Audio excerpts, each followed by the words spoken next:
మీరు ఏ కోరికతోనైనా చెయ్యవచ్చు.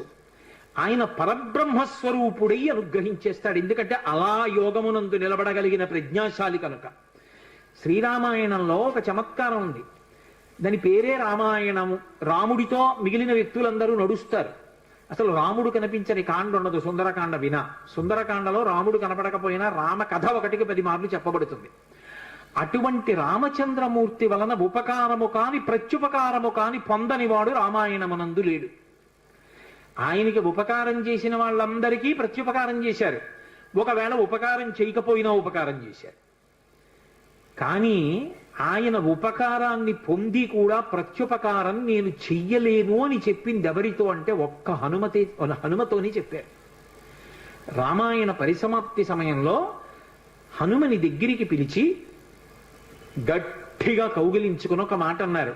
మదంగే జీర్ణతాం యాతు యత్పయోపకృతం కపేహి నరహ ప్రత్యుపకారాణం అపత్సాయ అతిపత్రతాం అన్నారు. హనుమా, నువ్వు చేసిన ఉపకారము నా శరీరమునందు జీర్ణమైపోవుగాక. ఎందుకని? నువ్వు నాకు చేసిన ఉపకారానికి నీకు ప్రత్యుపకారం చెయ్యడం ఇక సాధ్యం కాదు. నేను కష్టంలో ఉంటే నువ్వు నా భార్య యొక్క జాడ కనిపెట్టావు. ఇప్పుడు నీకు ప్రత్యుపకారం చేయాలంటే నీకు అటువంటి కష్టం కలగాలి. కోరచ్చా నేను? అందుకని నేను కోరను. నీకు అటువంటి ఆపద రాదు. కాబట్టి నీకు నేను ప్రత్యుపకారం చెయ్యలేను. నీవు చేసిన ఉపకారము నా శరీరమునందు జీర్ణమైపోవుగాక అని కౌగలించుకున్నారు. హనుమ ఒక్కరు తప్ప రామాయణం మొత్తం మీద ఈ స్థితిని పొందిన వారు వేరొకరు లేరు. అందుకే రామచంద్రమూర్తి అవతార పరిసమాప్తి సమయంలో ఆయనతో అందరూ వచ్చేస్తానని వెనక వెళ్ళిపోతున్నప్పుడు హనుమని కూడా అడిగారు. హనుమ, నువ్వు వస్తావా అని అడిగారు. రామచంద్ర ప్రభో, మీరొకటి, మీ కథ ఒకటి, మీ నామం ఒకటి కాదు. ఎక్కడ ఏమి తెలిసినా తెలియకపోయినా రామనామము రామనామము రమ్యమైనది రామనామము అంటే అక్కడ పెడతాను. రామ కథ చెప్తే పెడతా, రామాయణం చెప్తే పెడతా. ఇప్పుడు రాముడు అన్నాడు, మక్కథా ప్రచరిష్యంతి యావల్లోకే హరీశ్వర తావద్రమస్య సుప్రీతో మద్వాక్యమనుపాలయం. రామశాసనం హనుమకి. ఎక్కడ రామనామం చెప్పినా, ఎక్కడ రామ కథ చెప్పినా, ఎక్కడ రామాయణం చెప్పినా హనుమాను అక్కడికి వెళ్ళి కూర్చుని వింటూ ఉండు. హనుమ సభలోకి వచ్చారు అంటే సభలో ఉన్న వాళ్ళందరికీ మంగళమే. నన్ను నమ్మండి, చచ్చిపోయేవాడు కూడా బతుకుతాడు. హనుమ దర్శనం అంత గొప్పది. ఆయన దర్శనం చేస్తే చాలు. నిన్నను మీతో చెప్పా, సంధ్యాకాల దర్శనంతో సమానం. ఉపద్రవాలు కూడా తొలగిపోతాయి. అంత శక్తివంతం హనుమద్ దర్శనం అంటే. అటువంటి హనుమ సభలోకి ప్రవేశిస్తారు. ప్రవేశించి అనుగ్రహిస్తారు. ఎందుకని అంటే పైన రామశాసనం ఉంది. ఇదే మహానుభావుడు తులసీదాస్ గారి జీవితంలో జరిగింది. తులసీదాస్ గారు ప్రతిరోజు గంగానదిలో స్నానం చేసి చెంబుతో కాసిన నీళ్లు తీసుకొచ్చి రావి చెట్టు మొదట్లో పోసి రావి చెట్టు కింద కూర్చుని తపస్సు చేస్తుండేవారు. ఆ రావి చెట్టు మొదట్లో గంగ నీళ్లు పోస్తుంటే గంగాజలం తగిలిందో ఏమో ఒక బ్రహ్మరాక్షసుడు పైనుంచి కిందకి దిగాడు. బ్రహ్మరాక్షసుడు అంటే ఎవరు అనుకుంటారేమో, వేదం చదువుకుని కూడా దొంగతనాలు లాంటివి చేసి బ్రతికిన వాళ్ళు బ్రహ్మరాక్షసులు అవుతారు. పతంజలి చరిత్రలో చెప్తారు. కాబట్టి అటువంటి బ్రహ్మరాక్షసుడు క్రిందకి దిగి అన్నాడు, నువ్వు నాకు మహోపకారం చేశావు. ఎప్పటి నుంచో ఈ చెట్టు మీద పడున్నాను. నువ్వు గంగాజలాన్ని తెచ్చి ఈ చెట్టు మొదట్లో పోసినప్పుడు గంగాజల స్పర్శ చేత నా పాపం శమించింది. నేను సాధారణ రూపాన్ని పొందాను. నీకు నేను ప్రత్యుపకారం చెయ్యాలనుకుంటున్నాను. నీవు రామదర్శనం కోసం పరితపిస్తున్నావు. నీకు రామదర్శనం కావాలి అంటే చేయించగలిగిన వారు హనుమ ఒక్కరే. హనుమ రోజు వస్తుంటారు. ఎక్కడికొస్తారో తెలుసా? ఎక్కడెక్కడ రామనామం జరుగుతుందో, ఎక్కడెక్కడ రామనామం ప్రస్తావనకు వస్తుందో, ఎక్కడెక్కడ రామ కథ చెప్పబడుతుందో అక్కడ ఉంటారు. కాశీలో హనుమాన్ ఘాట్లో ఒక వ్యక్తి రోజు రామాయణం చెప్తున్నాడు. అక్కడికి వచ్చి కూర్చుంటారు. ఎలా గుర్తుపడతావో తెలుసా? అందరికన్నా ముందు సభలోకి వస్తారు. అందరికన్నా ఆఖరణ కళ్ళ నీళ్ల పెట్టుకుని ఒక్కడు తలదించుకుని నడిచి వెళ్ళిపోతూ ఉంటాడు. నువ్వు గుర్తుపట్టి వెంట వెళ్ళు అన్నారు. అప్పుడు ఆ రూపంలో వెళ్ళారు. అన్ని వేళలా అలా వెళ్ళరు, ఏ రూపంలోనైనా వెడతారైనా. కాబట్టి తులసీదాస్ గారు హనుమాన్ ఘాట్కి వెళ్ళి కూర్చున్నారు. అందరికన్నా ముందు ఒక వ్యక్తి వచ్చాడు రామాయణం వినడానికి. అందరూ వెళ్ళిపోయిన తర్వాత తల ఉంచుకుని కన్నులమ్మట నీరు కారుతుండగా వెడుతున్నాడు. తులసీదాస్ గారు ఆయన వెంటపడ్డారు. ఆ వ్యక్తి కనిపెట్టాడు, ఎవరో నన్ను వెంబడిస్తున్నారని. ఆయన హనుమ, ఆ ముందు వెడుతున్నవారు. వెనక్కి తిరిగి గద్దించారు, ఎందుకు నా వెంట వస్తున్నావు, ఆగక్కడ.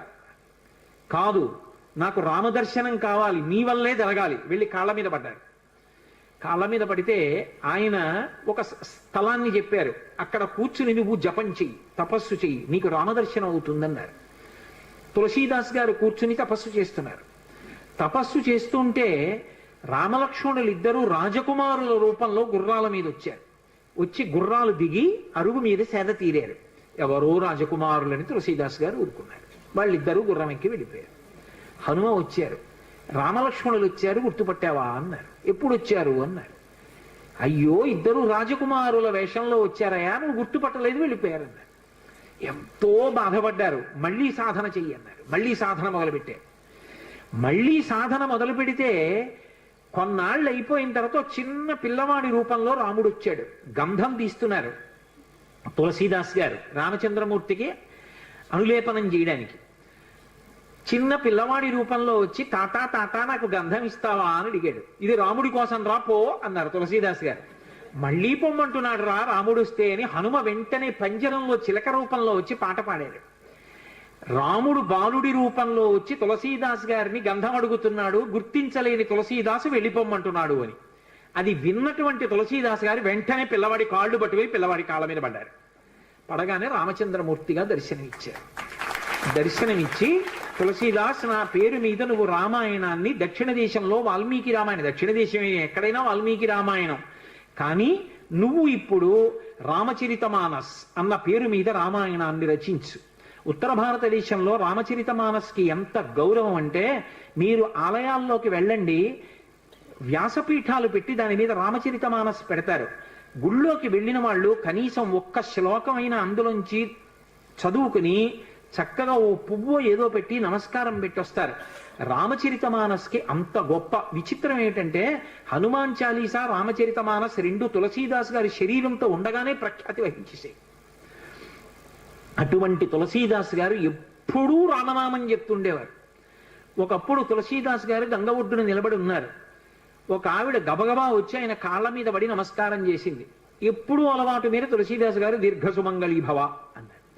అయ్యా, నన్ను దీర్ఘసుమంగళీభవ అంటున్నారు, నా భర్త మరణించాడు, అదిగో చితి మీద పడుకోబెడుతున్నారు దహన సంస్కారానికి, మీ నోట వంట వచ్చిన మాట అబద్ధం కాకూడదు అందావిడ. నా నోట రావడం ఏమిటమ్మా, రాముడు పలికించాడు. ఆయన వెంటనే అక్కడికి వెళ్ళి ఆ కమండలంలో నీళ్లు తీసి ఆ శవం మీద చల్లి రామనామం చెప్పారు. చటుక్కున లేచి కూర్చున్నాడు. ఇది చూశారు పాదుషా యొక్క గూఢచారులు ఆ గంగా తీరంలో తిరుగుతూ. తులసీదాస్ గారి దగ్గర రకరకాలైనటువంటి విన్యాసాలున్నాయి, ఆయన ఏవైనా చెయ్యగలడని పాదుషాకి చెప్పారు. పాదుషా తులసీదాస్ని పిలిపించారు. పిలిపించి, నువ్వేమిటో చచ్చిపోయిన వాడిని బతికించావుట, ఏవి కొన్నటువంటి వింత చేష్టితములు చెయ్యన్నారు. తులసీదాస్ గారు అన్నాడు, వింత చేష్టితములు చేయడానికి నేను గారడివాణ్ణా? కాదు, రాముడు నన్ను పనిముట్టుగా అనుగ్రహించాడు, అది రామానుగ్రహం అన్నాడు. అంటే నేను చెప్పిన మాట పాటించట్లేదు కాబట్టి కొరడాలతో కొట్టండి అన్నాడు. అంటే అప్పుడు హనుమాన్ చాలీసా చేశారు తులసీదాస్ గారు. కళ్ళు మూసుకుని హనుమని తెలుసుకుని హనుమాన్ చాలీసా చేస్తుంటే భటులు వచ్చి కొరడాలు పట్టుకుని కొట్టడానికి పైకెత్తుతున్నారు. ఆశ్చర్యం ఏమిటంటే ఆ రోజున పాదుషా కోట అంతఃపురం అంతటా పెద్ద పెద్ద కోతులు వచ్చి ప్రతి సైనికుడి చెయ్యి పట్టుకున్నాయి కదలకుండా. పాదుషా భయపడిపోయి సింహాసనం దిగి కిందకొచ్చి తులసీదాస్ గారి కాళ్ళ మీద పడ్డాడు. అప్పుడు ఖచ్చితంగా పూర్తయిపోయింది హనుమాన్ చాలీసా.